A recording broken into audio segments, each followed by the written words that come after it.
I do that company. too.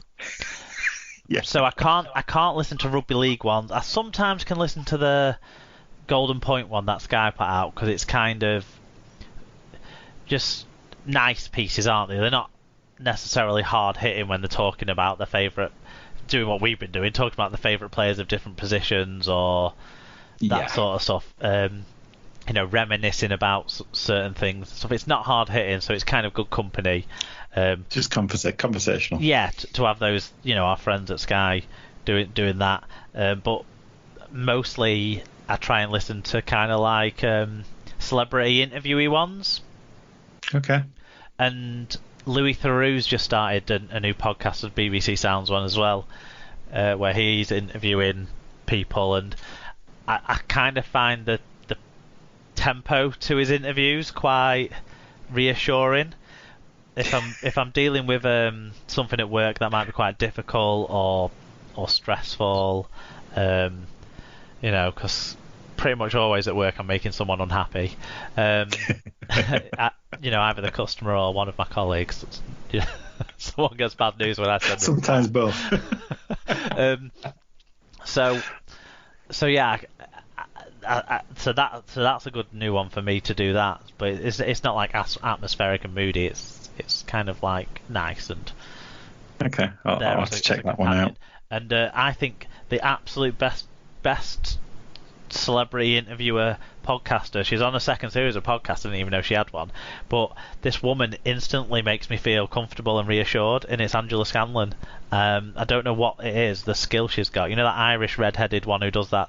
The house show where they look at the house in virtual reality and then pick a design. That woman. Anyway. Okay. She's got a podcast where she has people on just saying what they're thankful for. And it sounds really cheesy, but when I had like something really horrible to work through this morning at work, to have Angela Scanlon there as company while she was talking to who was I listening to talk to today? Tom Allen, the comedian Tom Allen. It was very nice just to have them in the background, having their chat whilst I was working. Very good. But yeah, I found that I don't miss the whole office environment because I do like working on my own, working from home, getting through stuff most of the time. And Emma's at home too, so it's not like I'm without human contact. And unlike work where you can't pick your family and you can't pick your colleagues, sort of thing.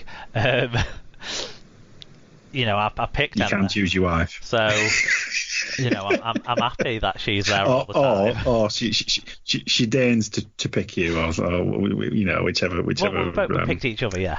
I'm not. It's definitely a very, very two-way, reciprocal, equal relationship. Don't no. But yeah, like. I only get to see someone I like, sort of thing. So that's good.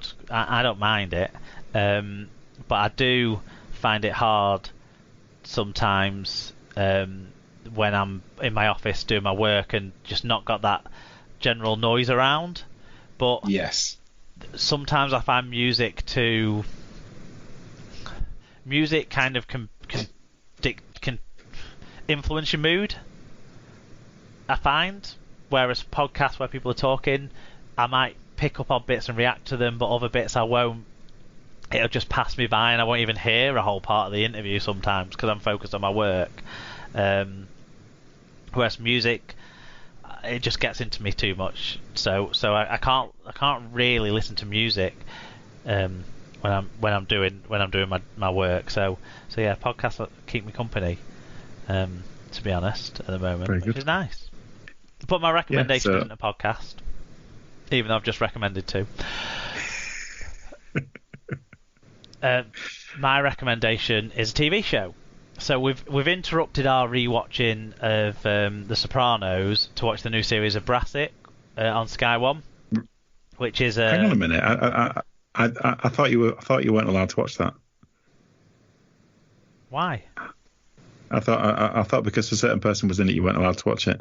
Oh my god! Well, we watch it. You watch it together. We watch it together, yeah. And I get in That's all trouble right, then. regularly, but what of it? But yeah, and I know I recommended the first series, and the second series probably isn't quite as good as the first series. It's probably because a lot of the like laugh out loud moments in the first series because you don't quite know the characters yet, so everything's a bit of a surprise when something happens. In the second series, you know the characters a bit more, so less of the things that happen are surprising. But yeah, we watched the whole series on Saturday. Wow. We only meant to watch a couple of episodes in the afternoon. And you just binged it instead. And yeah, after we did other stuff around the house and some garden stuff and things, we just kind of went back to watching it. And it's only 6 episodes long, so it's not like a long haul binge. Yeah. So you kind of get to like episode 5 and you're starting to feel like you want to go to bed, but you're nearly there, so you might as well finish it. It's just one more, isn't it? Yeah, it's just one more. Watch it in bed. It's really good, and it reminded me just how great the first series was. The first series was absolutely fantastic. The second series was very good. Definitely worth checking out. So if you need some TV to watch, it's that. And yeah, good podcast recommendation there too. Well, how's things with you guys then in terms of obviously schools aren't going back until at the earliest when behind closed football happens. Yes. I don't know why the government are so keen to make sure that Premier League footballers have got somewhere to send the kids when they're in training. Yeah, no, it'll be, you know, I'd heard on the grapevine through teachers that the 1st of June was always going to be the earliest it was going to be anyway. So yeah, we're homeschooling. How's that going? Because you know, Sarah talks a bit sometimes about how hectic homeschooling multiple kids can be.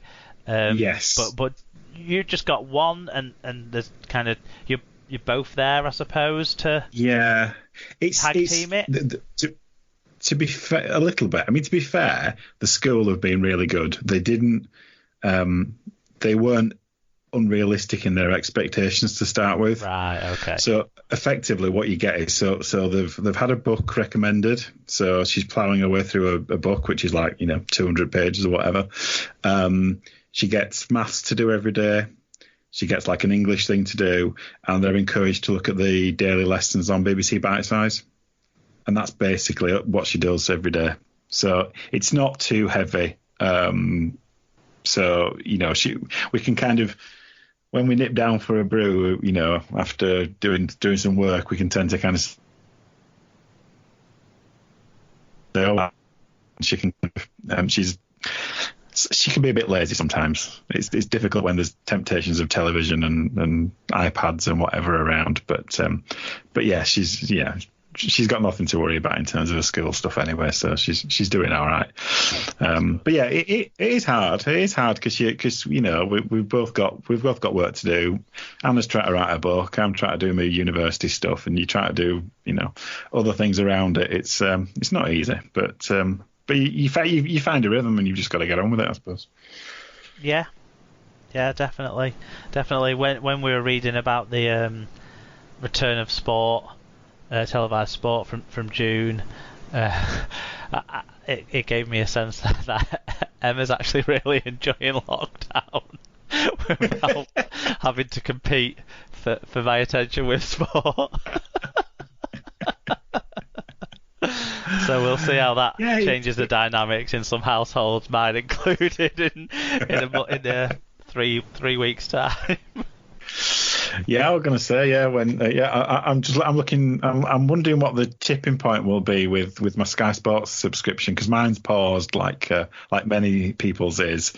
But I'm wondering what the point will be when the NRL's back, and when, I don't know, maybe when the football comes back, that's when they'll... Well, it looks really like they'll be almost coming back at the same time now. I mean, it seems quite quick considering they're not even training yet, but... No, that's one of the things that's still being cleared up. I think the government are talking to kind of like sports bodies about when people can get back into training. Because at the moment, no team sports allowed, is it? You know, you can start to exercise with one person who's outside of your house, and you can play team sports with people inside your house, not inside the house, but from your house. But you can't play team sports. So in theory, if you had a big family, then you might be able to get maybe a game of five-a-side, that sort of thing, maybe going. And if you need one more, you can bring one in.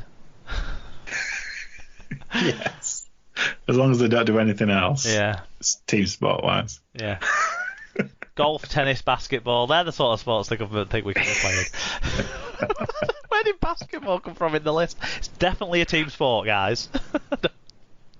Don't shock anyone too much for basketball. As long as it's one-on-one, you're fine.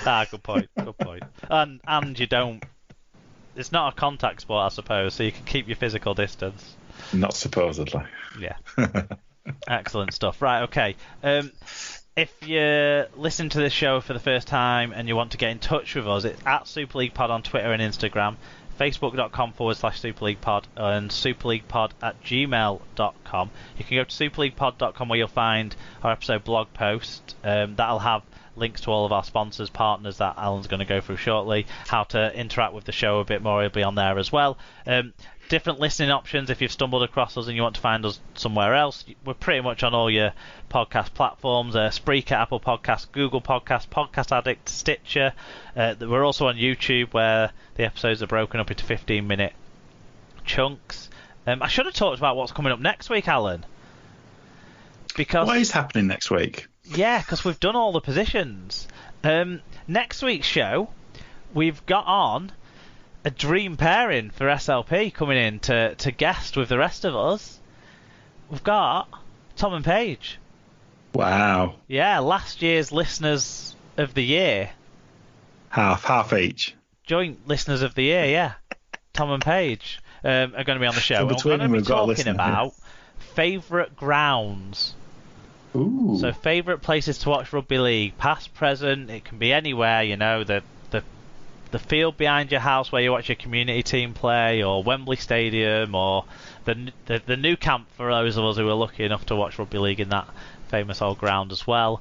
So that's what we'll be talking about next week. So anything to do with stadiums, game day, you know, where you've been, where you've liked the best, why you've liked it, that sort of stuff is what we're going to be talking about on next week's show. So do start to send in those views as the week goes along. We'll put some stuff up on Twitter and Facebook about that, and maybe actually I'll dig out a few pictures and stuff to put on across some of the social media feeds as well. Probably start using Instagram. I keep forgetting about that.